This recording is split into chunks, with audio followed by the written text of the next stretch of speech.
Hello दोस्तों, नमस्कार। स्वागत है आप सभी का हमारे YouTube channel GK Prince academy पर। तो आज हम लोग डिस्कस करेंगे घटना चक्र के उत्तर प्रदेश पुलिस रेडियो संवर्ग में सहायक परिचालक यानी कि असिस्टेंट रेडियो ऑपरेटर की जो भर्ती परीक्षा आई है उसमें हम अध्ययन सामग्री में साइंस के पोर्शन को देख रहे थे। ठीक है, और शेष पाठ्यक्रम के उत्तर प्रदेश कांस्टेबल परीक्षा का अध्ययन पर सामग्री पढ़े सेम उसी तरीके से।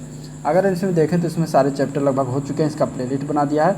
अब इसमें आज का जो पेपर होगा वो ये लास्ट वाला जो बचेगा प्रकाश की, यानी कि इसमें ऑप्टिक्स देखने वाले हैं जो कि आज के इस वीडियो में देखेंगे।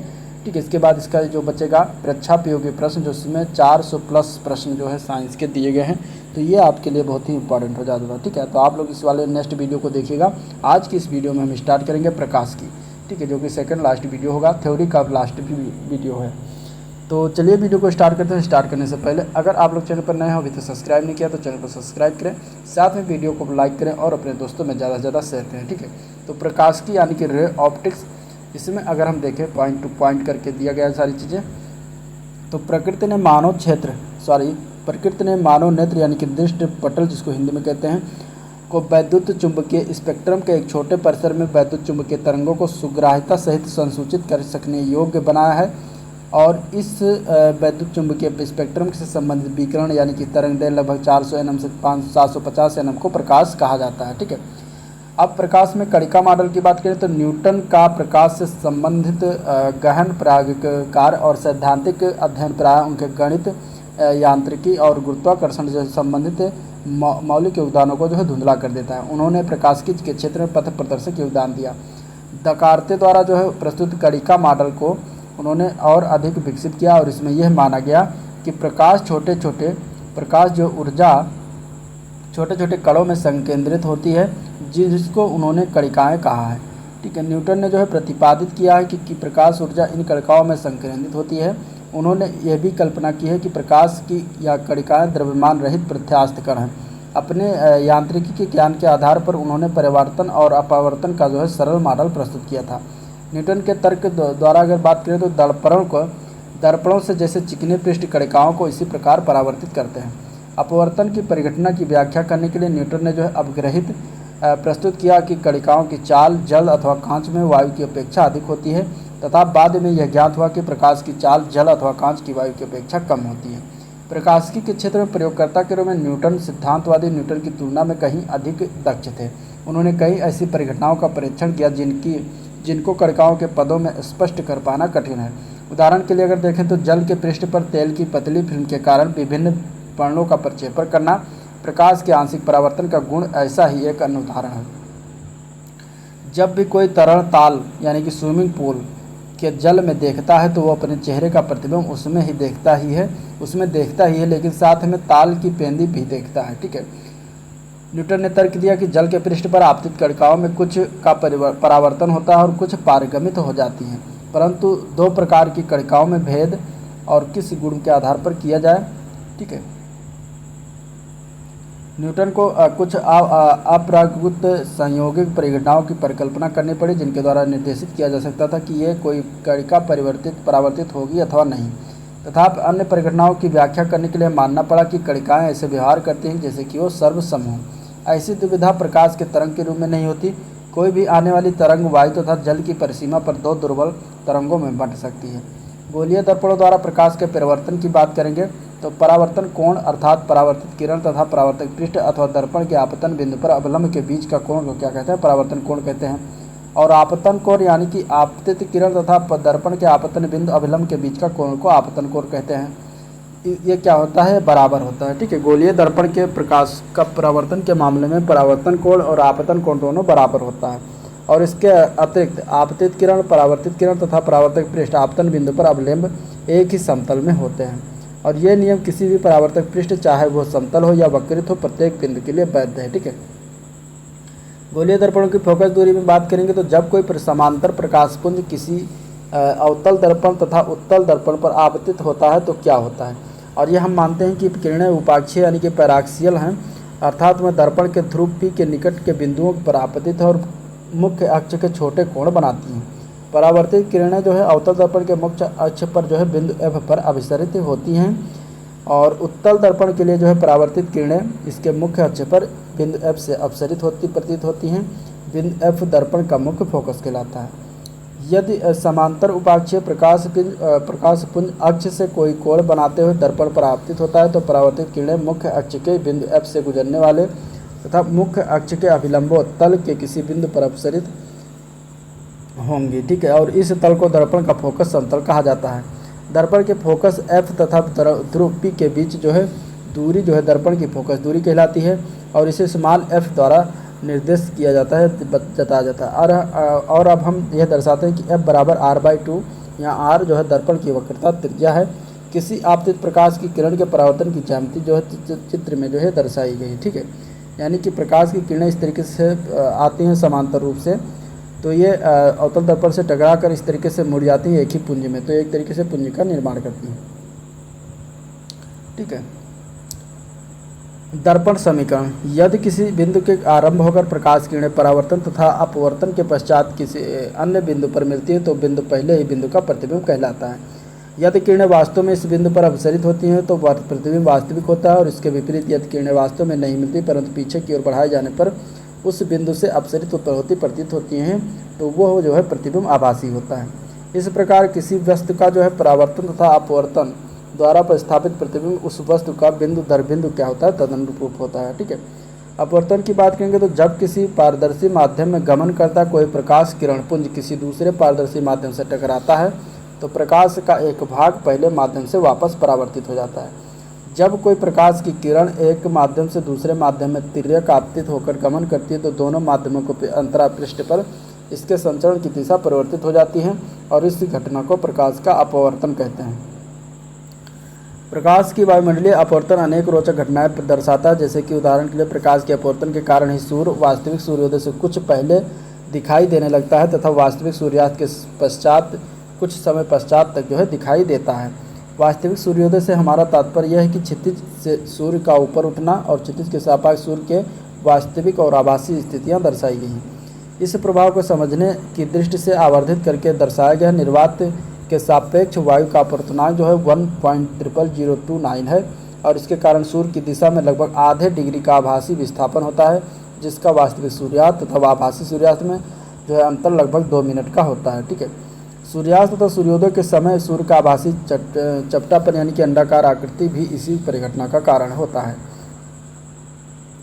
इस तरीके से नेक्स्ट इसमें अगर हम देखें तो पूर्ण आंतरिक परिवर्तन का है क्या है, तो जब प्रकाश किसी प्रकाशता सघन माध्यम से प्रकाशता विरल माध्यम में गमन करता है तब अंतरा पृष्ठ पर वह अंशतः वापस उसी माध्यम में परावर्तित हो जाता है तथा अंशतः दूसरे माध्यम में क्या होता है अपवर्तित हो जाता है और इस परावर्तन को आंतरिक परावर्तन कहते हैं। ठीक है, इसमें अगर हम देखेंगे तो कुछ पारदर्शी माध्यमों का वायु सापेक्षिक क्रांतिक कोण अगर देखें तो जल का क्रांतिक कोण होता है 38.75 डिग्री और अपवर्तनांक होता है 1.33। ठीक है, कांच का होता है 1.52 अपवर्तनांक और क्रांतिक कोण होता है 41.14 डिग्री। सघन फिलेंट कांच का जो होता है अपवर्तनांक 1.62 होता है और क्रांतिक कोण होता है 37.31 डिग्री। हीरा का होता है 2.42 अपवर्तनांक और क्रांतिक कोण होता है 24.41 डिग्री। ठीक है, प्रकाश स्रोत तथा प्रकाश समिति। अब ये सर्वविदित है कि परम शून्य ताप से ऊपर रखी वस्तुएं वैद्युत चुंबकीय विकिरण उत्सर्जित कर सकती हैं। जिस तरंगदैर्घ्य परिसर में वस्तुएं विकिरण उत्सर्जित करेंगी उसके इस परम ताप पर निर्भर करता है। ठीक है, वो इसके परम ताप पर निर्भर करता है। किसी तप्त पिंड द्वारा उत्सर्जित विकिरण उदाहरण के लिए कोई टंगस्टन तंतु लैंप जिसका ताप 2850 केल्विन है और आंशिक रूप से अदृश्य तथा मुख्यतः अवरक्त उष्मा भाग में है। जैसे जैसे पिंड का ताप बढ़ता है इसके द्वारा उत्सर्जित विकिरण दूसरे भाग में आ जाते हैं। सूर्य जिसके पृष्ठ का ताप लगभग 5500 केल्विन है विकिरण उत्सर्जित करता है और इसकी ऊर्जा का तरंगदैर्घ्य के फलन के रूप खींचा गया ग्राफ जो होता है लैम्डा बराबर 550 nm के एक शिखर दर्शाता है जो हरे वर्ण के संगत है और लगभग दृश्य क्षेत्र में मध्य में होता है। किसी दिए गए पिंड का ऊर्जा तरंग वितरण ग्राफ किसी तरंगदैर्घ्य पर शिखर दर्शाता है जो उस पिंड के परम ताप के व्युत्क्रमानुपाती होता है। मानव नेत्र द्वारा अनुभव किए गए प्रकाश की माप प्रकाश समिति कहलाती है। प्रकाश समिति जो है शरीर क्रियात्मक परिघटना की माप है जो मानव नेत्र द्वारा प्रकाश का उद्दीपन और जिसका दृक् तंत्र का यानी ऑप्टिक्स नर्वस द्वारा संचरण और मस्तिष्क द्वारा जो है विश्लेषण होता है। ठीक है, प्रकाश समिति जो होती है प्रमुख 3 भौतिक राशियाँ हैं। पहली है स्रोत की ज्योति तीव्रता, दूसरा है स्रोत से प्रवाहित प्रकाश अथवा ज्योति फ्लक्स, तीसरा है पृष्ठ का प्रदीप्त घनत्व। ठीक है, ज्योति तीव्रता का मात्रक कैंडेला होता है। कैंडेला किसी दिशा में ज्योति की वह तीव्रता है जो 540 × 10⁻12 हर्ट्ज आवृत्ति के एक वर्णीय विकिरण के स्रोत से उत्सर्जित होती हो तथा उसी दिशा में जिसकी विकिरण तीव्रता जो होता है वाट प्रति स्टेरेडियन हो। और यदि कोई प्रकाश स्रोत एक स्टेरेडियन के घनकोण में एक कैंडेला ज्योति तीव्रता का प्रकाश उत्सर्जित करता है तो उस घनकोण में उत्सर्जित कुल ज्योति फ्लक्स एक ल्यूमन होता है। ठीक है, 100 वाट का जो मानक दाब तीव्र प्रकाश से बल्ब लगभग 1700 ल्यूमन उत्सर्जित करता है। प्रकाश सीमित में प्रदीप्त घनत्व ही एकमात्र ऐसा प्राचल है जिसे सीधा मापा जा सकता है और इसे किसी पृष्ठ के इकाई क्षेत्रफल पर आपतित ज्योति फ्लक्स द्वारा परिभाषित किया जाता है। अधिकांशतः प्रकाश मापी इस भौतिक राशि को मापते हैं और किसी आई ज्योति तीव्रता के स्रोत द्वारा उत्पन्न प्रदीप्त घनत्व का E = I/R² के द्वारा जो है इसको व्यक्त किया जाता है। ठीक है, यहाँ r पृष्ठ से स्रोत के बीच की दूरी लंबवत होती है। ठीक है, उत्सर्जित तथा परावर्तित चपटे पृष्ठों की द्युति यानी कि ब्राइटनेस के अभिलक्षणों को दर्शाने के लिए एक निश्चित भौतिक राशि से ज्योतिर्मयता कहते हैं। ठीक है, और इसका उपयोग करते हैं। इसका मात्रक होता है कैंडेला पर मीटर स्क्वायर और इसे उद्योग में NIT भी कहा जाता है। यह किसी अच्छे LCD कंप्यूटर मॉनिटर की ब्राइटनेस लगभग 250 निट्स होती है। लेंस की क्षमता की बात करें तो किसी लेंस की क्षमता उस पर पड़ने वाले प्रकाश को अभिसरित अथवा अपसरित करने की कोटि को माप होती है। स्पष्टता कम फोकस दूरी का कोई लेंस आपतित प्रकाश को अधिक मोड़ता है। उत्तल लेंस में अपवर्तित किरण अपसरित होती है और अवतल लेंस में अपवर्तित किरण क्या होती है, अपसरित होती है। ठीक है, लेंस की क्षमता का मात्रक यानी कि SI मात्रक जो होता है उसको डायोप्टर होता है और इसे D से डिनोट करते हैं। ठीक है, 1 मीटर फोकस दूरी में लेंस की क्षमता 1 डायोप्टर होती है। अपसारी लेंसों की क्षमता धनात्मक तथा अपसारी लेंसों की क्षमता ऋणात्मक होती है। और इस प्रकार जब कोई नेत्र चिकित्सक 0.25 D क्षमता का संशोधक लेंस निर्धारित करता है तब +40 सेंटीमीटर फोकस दूरी के उत्तल लेंस की आवश्यकता होती है और -4 डायोप्टर क्षमता के लेंस के तात्पर्य अगर करता है तो -25 सेंटीमीटर फोकस दूरी का उत्तल लेंस आवश्यकता होती है। ठीक है, सूर्य के प्रकाश के कारण कुछ प्राकृतिक घटनाओं की बात करेंगे तो दृश्य स्पेक्ट्रम में लाल प्रकाश दीर्घ तरंगे के सिरे पर और जबकि बैंगनी प्रकाश लघु तरंग दैर्घ्य के सिरे पर होता है। परिक्षेपण का कारण यह है कि किसी माध्यम का अपवर्तनांक विभिन्न तरंग दैर्घ्यों के लिए भिन्न भिन्न होता है। उदाहरण के लिए श्वेत प्रकाश का लाल घटक सबसे कम मुड़ता है जबकि बैंगनी घटक सबसे अधिक मुड़ता है। कांच के प्रिज्म में बैंगनी प्रकाश की तुलना में लाल प्रकाश अपेक्षाकृत अधिक चाल से गमन करता है। ठीक है, नेक्स्ट अगर इसमें हम देखें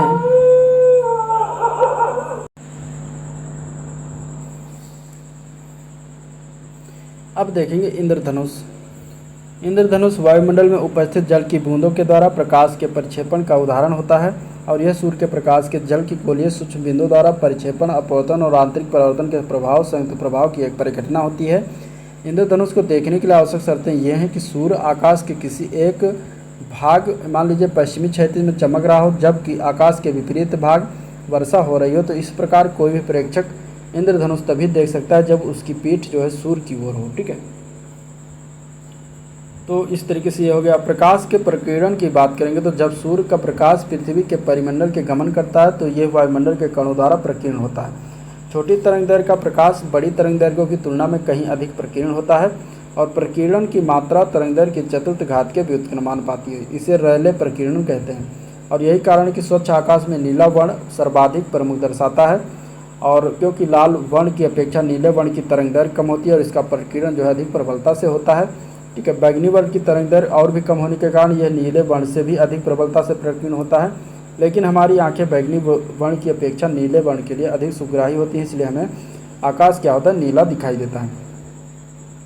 सूक्ष्मदर्शी, तो सूक्ष्मदर्शी जो है सरल आवर्धक अथवा सरल सूक्ष्मदर्शी कम फोकस दूरी का एक अभिसारी लेंस होता है और इस प्रकार के लेंस को सूक्ष्मदर्शी के रूप में प्रयोग करने के लिए लेंस को बिंब के निकट उससे एक फोकस दूरी अथवा उससे कम दूरी पर रखा जाता है तथा लेंस की दूसरी ओर नेत्र को लेंस से सटा कर रखा जाता है। ठीक है, ऐसा करने का लक्ष्य है कि बिंब का सीधा आवर्धित तथा आभासी प्रतिबिंब किसी एक ऐसी दूरी पर बने कि नेत्र उसे सरलतापूर्वक देख सके, अर्थात 25 सेंटीमीटर अथवा कुछ अधिक दूरी पर बनना चाहिए प्रतिबिंब। ठीक है, दूरदर्शक अथवा दूरबीन का उपयोग जो है दूर की वस्तुओं के कोणीय आवर्धन प्रदान करने के लिए किया जाता है और इसमें जो है इसमें भी एक अभिदृश्यक एवं एक नेत्रिका होती है, परंतु यहाँ पर नेत्रिका की अपेक्षा अभिदृश्यक की फोकस दूरी अधिक तथा इसका द्वारक भी काफ़ी अधिक होता है। और किसी दूरस्थ बिंब से चलकर प्रकाश अभिदृश्यक में प्रवेश करता है तथा ट्यूब के अंदर इसके द्वितीय फोकस पर वास्तविक क्या होता है, प्रतिबिंब बनता है। नेत्रिका इस प्रतिबिंब को आवर्धित करके अंतिम उल्टा प्रतिबिंब बनाती है। ठीक है, तो ये था ओवरऑल आज का वीडियो और इसमें हम लोगों ने देखा रे ऑप्टिक्स। ठीक है, तो इसमें बेसिकली जो दिया गया था 9th-10th के मतलब उस टाइप का थ्योरी टाइप का दिया गया था, जो कि आपको थोड़ा बहुत जानकारी से प्राप्त हुआ। लेकिन इसका अगला जो वीडियो होगा उसमें 400 प्लस जो क्वेश्चन है वो आपके लिए बहुत ही इंपॉर्टेंट हो जाता है आपके एग्जाम पॉइंट ऑफ व्यू से, तो उस वाले वीडियो को ज़रूर देखिएगा। ठीक है, अगर वीडियो पसंद आया तो लाइक करिए, चैनल को सब्सक्राइब करिए, साथ में ज़्यादा से ज़्यादा शेयर भी करें और बेल आइकन भी प्रेस कर दें, जिसके नया वीडियो अपलोड हो तो आपको तुरंत उसका नोटिफिकेशन मिल जाए। ठीक है, तो आज का वीडियो में पेरेंट करते हैं, मिलते हैं नेक्स्ट वीडियो में, तब तक के लिए थैंक यू।